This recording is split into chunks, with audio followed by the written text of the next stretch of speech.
दोस्तों, उर्दू डिक्शनरी के इस वीडियो के लिए मैंने जो लफ्ज़ चुना है वो है राष्ट्रगान। तो आज के इस वीडियो में मैं आपको बताऊंगी कि राष्ट्रगान को उर्दू और उसके साथ साथ अंग्रेजी में क्या कहते हैं। राष्ट्रगान को उर्दू में कौमी तराना कहते हैं। कौमी तराना, कौमी का मतलब नेशनल, तराने का मतलब गाना या एंथम, राष्ट्रीय गान। अंग्रेजी में उसे नेशनल एंथम कहते हैं। नेशनल एंथम, राष्ट्रगान, कौमी तराना।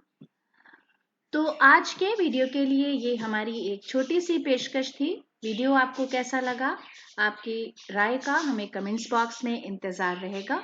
अगले वीडियो के लिए चैनल को सब्सक्राइब करना ना भूलें। वीडियो देखने के लिए बहुत बहुत शुक्रिया।